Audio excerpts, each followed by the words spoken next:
Méditation du 16 mai. Forteresse au temps de la détresse. Le salut des justes vient de l'Éternel. Il est leur forteresse au temps de la détresse. L'Éternel les secourt et les délivre. Il les délivre des méchants et les sauve parce qu'ils se réfugient en lui. Psaume 37 et versets 39 et 40. La musique constitue un des domaines dans lesquels Luther nous a marqués. Il y a quelques années, les éditions Yadpa avaient publié en espagnol le livre En Sintonía con Dios, en harmonie avec Dieu, écrit par Liliane Doucan. Le docteur Doucan nous informe que Luther aimait la musique et que, selon le célèbre réformateur, après la théologie, la musique était le seul art capable de calmer et d'encourager l'âme de l'homme. Il a soutenu avec véhémence qu'un professeur respecté devait savoir chanter. De plus, il a affirmé que celui qui ne connaissait pas la musique ne devait pas être considéré pour le ministère, quelque chose qui poserait un problème à ma vocation. Luther avait personnellement expérimenté la capacité de la musique à encourager au milieu des difficultés. Un jour, alors qu'il méditait sur le psaume 46, il a composé un des hymnes les plus influents de l'histoire du christianisme. C'est un rempart, hymne par excellence de la réforme protestante. Il existe différentes versions du contexte dans lequel il a composé cette merveilleuse pièce musicale. Une de ses origines supposées le rattache à la promulgation de l'édit de Worms, un document déclarant Luther hérétique et fugitif.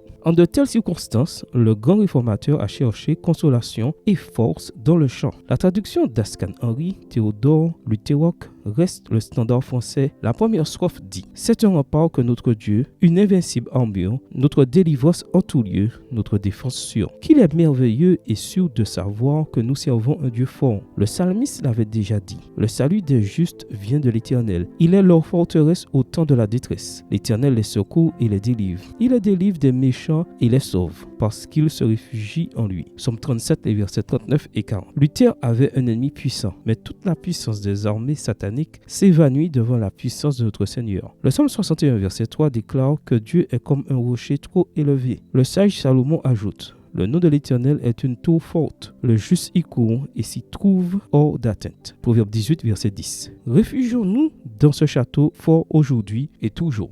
Amen. Bonne journée à vous et que le Seigneur vous bénisse.